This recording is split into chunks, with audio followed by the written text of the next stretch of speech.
Hi hello నమస్తే welcome to my channel. ఆంధ్రప్రదేశ్లో తల్లికి వందనం పథకం జూన్ 12వ తేదీన అమలు చేయబోతున్నారు. తల్లికి వందనం పథకం కోసం ఏపీ ప్రభుత్వం అయితే నిధులు సమకూరుస్తుంది. స్కూళ్లు తెరిచే నాటికి ఖచ్చితంగా ప్రతి ఒక్క విద్యార్థికి తల్లికి వందనం పథకం కింద ఒక్కొక్కరికి 15,000 చొప్పున ఇస్తామని సీఎం చంద్రబాబు అయితే అన్నారు.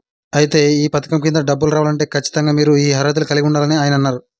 ఏంటి ఆ అర్హతలు అని తెలుసుకోవాలంటే ఇప్పుడే వీడియోను లైక్ చేసి మా ఛానల్ సబ్స్క్రైబ్ చేసుకోండి. మీకు గవర్నమెంట్ నుండి వచ్చే ప్రతి పథకం గురించి మేము ఖచ్చితంగా మీకు తెలియజేస్తాం. సబ్స్క్రైబ్ చేసుకున్నారా? ఓకే. అయితే వీడియోలోకి వెళ్తే, కర్నూలులో జరిగిన స్వచ్ఛాంధ్ర స్వర్ణాంధ్ర కార్యక్రమంలో సీఎం చంద్రబాబు మాట్లాడుతూ జూన్ 12వ తేదీన తల్లికి వందనం పథకం కింద ప్రతి విద్యార్థికి 15,000 రూపాయలు చొప్పున కుటుంబంలో ఎంతమంది చదువుతుంటే అంతమందికి డబ్బులు విడుదల చేస్తామని ఆయన అయితే మాట ఇచ్చారు. అయితే ఈ పథకం కింద ప్రతి విద్యార్థికి డబ్బులు పడాలంటే ఖచ్చితంగా ఈ అర్హతలు కలిగి ఉండాలని ఆయన చెప్పారు. ఆ అర్హతలు ఏమిటో ఇప్పుడు తెలుసుకుందాం. మొదటగా మీ రేషన్ కార్డులో మీ పిల్లలు అందరూ యాడ్ అయి ఉండాలి.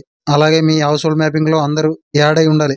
రేషన్ కార్డులో యాడ్ అయ్యి హౌస్ హోల్డ్ మ్యాపింగ్ లో యాడ్ కాకుండా కూడా మీకు ఈ పథకం కింద డబ్బులు రావు. అలాగే స్కూల్లో మీ పిల్లల యొక్క హాజరు శాతం 75% ఉండాలి. హాజరు శాతం అనేది 75% కంటే తక్కువ ఉన్నా కూడా మీకు ఈ పథకం కింద అయితే డబ్బులు రావు. కాబట్టి ఖచ్చితంగా 75% ఉండాలి.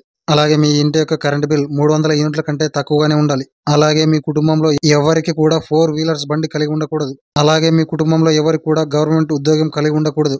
వ్యవసాయ భూమి 10 ఎకరాల కంటే తక్కువగానే ఉండాలి. ఇవన్నీ మీకు కరెక్ట్ గా ఉన్నట్లయితే ఖచ్చితంగా మీకు తల్లికి వందనం పథకం కింద డబ్బులు పడతాయి. అదే విధంగా ప్రతి తల్లి చేసుకోవాల్సింది మీ బ్యాంక్ అకౌంట్ కి ఆధార్ కార్డ్ కి ఎన్పిసిఐ లింక్ చేసుకోవడం. ఈ ఎన్పిసిఐ లింక్ చేసుకోకపోవడం వల్ల కూడా మీకు ఈ డబ్బులు అనేవి మీ అకౌంట్ లకు రావు. కాబట్టి ఖచ్చితంగా మీరు ఎన్పిసిఐ లింక్ చేసుకోండి. అలాగే చాలా మందికి ఒక సందేహం ఉంది. భార్య చనిపోయి భర్త పిల్లలు ఉంటే అటువంటి వారికి తల్లికి వందనం పథకం కింద ఆ డబ్బులు అనేవి భర్త అకౌంట్ లో పడతాయా లేదా అని. ఖచ్చితంగా పడతాయండి. తల్లి లేకుంటే ఎవరు ఏం చేయలేరు. కాబట్టి ఖచ్చితంగా తండ్రి అకౌంట్ లో ఈ డబ్బులు అనేవి జమ చేస్తారు.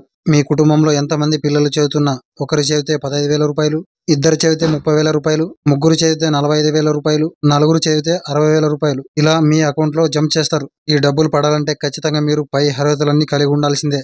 అలాగే అదే రోజున అన్నదాత సుఖీభావ పథకం కింద మొదటి విడత డబ్బులు కూడా జమ చేస్తారు రైతుల అకౌంట్ లో.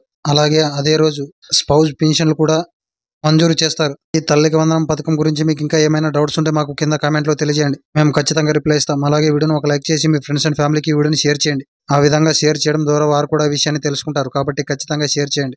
అలాగే మా ఛానల్ సబ్స్క్రైబ్ చేసుకుని పక్కనే ఉండే గంట బెల్ నొక్కడం ద్వారా మేము పెట్టే ప్రతి వీడియో మీకు ఖచ్చితంగా నోటిఫికేషన్ రూపంలో వస్తుంది. అప్పుడు మీరే ముందుగా చూడొచ్చు. Thank you for watching.